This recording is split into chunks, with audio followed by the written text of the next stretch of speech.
حكاية العشائر مع داعش لازم تبلش من ما قبل نفوذ داعش. سقط النظام بمناطق العشائر بشمال سوريا عبر تشكيلات فصائل مختلفة، بعضها أو معظمها تشكيلات عشائرية. سيطرت هالعشائر على آبار النفط.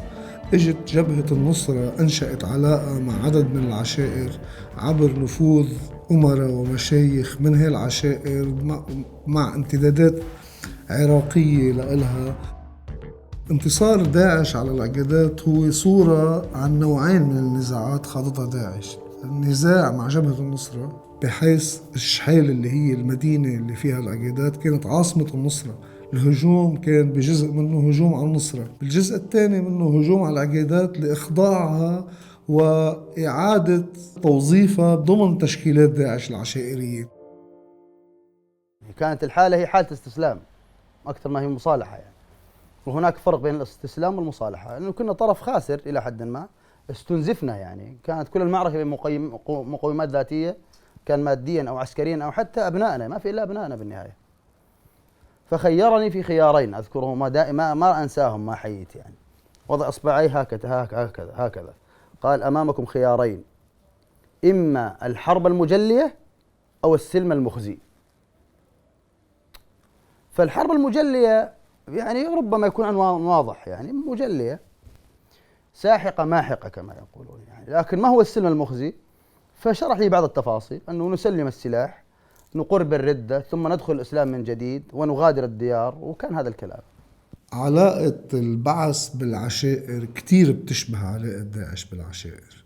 خبرة داعش بالسيطرة على العشائر وبإعادة يعني إخضاع العشائر فعلا مستمدة من الخبرة اللي جابوها ضباط البعث العراقيين على التنظيم. العلاقة تقتضي هزم العشائر وإخضاعها. العشيرة بتستسلم وبتندرج بسياق المشروع تبع داعش، تماما كما جرى بالعلاقة بين البعث بشقيه السوري والعراقي مع العشائر.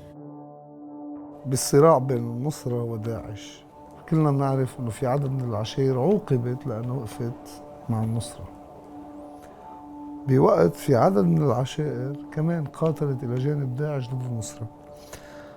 هالانقسام العشائري هذا برأيك شو رح يترك آثاره على المستقبل الوجود الاجتماعي لهالعشائر بهالمنطقة؟ يعني هذا الملف أستاذ حازم يعني هو من أدق الملفات، وحقيقة كابوس. هو ليس ملف بقدر ما هو كابوس يعني يتربص في المنطقة الشرقية. يعني في حال انكشاف أو انجلاء داعش عن المنطقة، هذا الكابوس هو الأخطر، لأنه داعش أرثت صراع عشائري مناطقي في المنطقة. وزي ما أسلفت أنت فعلا حصل أنه بعض العشائر احتوت داعش إلى حد ما، وهي معروفة طبعا، وإحنا لسنا بصدد التشهير بها الآن لأنه ما في مصلحة، بقدر ما نرجو إصلاح الحال وأنه الناس تطوي ما مضى، لأنه المرحلة عويصة وصعبة جدا، فنحتاج البعض. لكن كل شيء موثق عند الناس اللي يتأذوا من داعش. هذا الشرخ الكبير اللي فعلا يترقب المنطقة الشرقية هو مرعب جدا. أنا أقول لك رايح نفوت في مهلكة يعني، لأنه في عشائر تتربص بعشائر. وأنا لما أقول عشيرة ربما مقاييس العشيرة تختلف عما في لبنان عندي ما في سوريا يعني. أنا أقل عشيرة عندي 200,000، أقل عشيرة في دير الزور ربما 200,000 250,000. فلما أقول لك عشيرة وعشيرة تخيل نصف مليون شخص، يعني 250,000. فالوضع حقيقة من هاي الناحية مربك.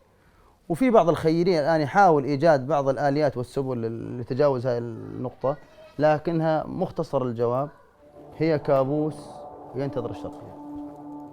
انقتل يعني هي الشعيطات بتقول 2500، في أرقام بتقول 1005. هذا رقم بالعشائر ضخم، رغم الأرقام السورية هائلة أكثر بكتير. بس بالبيئة العشائرية وقت اللي بينقتل من عشيرة واحدة بوقت واحد هالكمية من الناس، وهالشي يمثل للعشيرة مستقبل من الثأر ومن الثقافة الثأرية تنتظر هالمنطقة.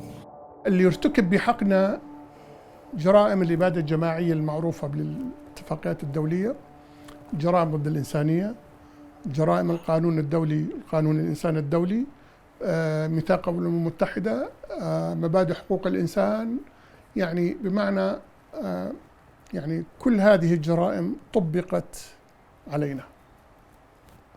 يعني الأفعال اللي ارتكبت بحق هذه العشيرة تمثل كل أنواع الجرائم المخالفة للقانون الدولي والقانون الإنساني الدولي ولا اتفاقية جنيف ولا ميثاق الأمم المتحدة والمبادئ الإنسانية والقيم الإنسانية بشكل عام.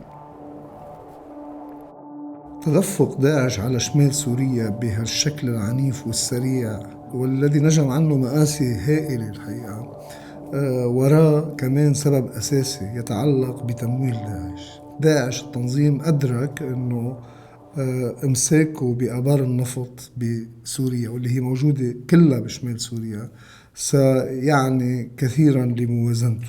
الهجوم الهائل اللي نفذه بمناطق دير الزور ووصولا إلى حدود حقل الرويلان اللي ما قدر أخذه بروجافا بمناطق الأكراد، سببه حقيقة إدراكه بأنه إمساكه بهذه الآبار النفط يعني تأمين مصدر دخل هائل له.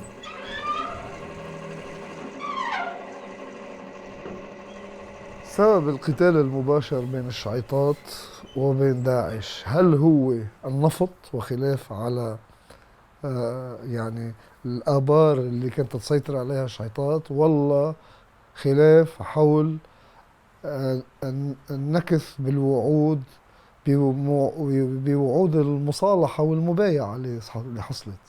موضوع آبار النفط لم يكن سببا مباشرا أبدا. هو الحقيقة كان داعش أرادت كسر شوكة الشعيطات وسقوط الشعيطات فيها، لأن الشعيطات هي رمز العشائر في دير الزور. سقطت الشعيطات، سيطرت عليها داعش، لم تستطع عشيرة أخرى أن تعترض أو أن تقاتل أو أن تواجه داعش.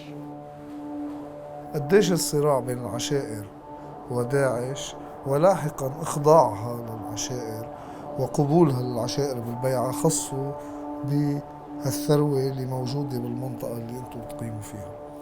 هلا هو هذا الموضوع الحقيقة أخذ يعني نقاش وجدل عشائري طويل عريض. أستاذنا دير الزور فيها أكثر من 100 حقل نفط، 100.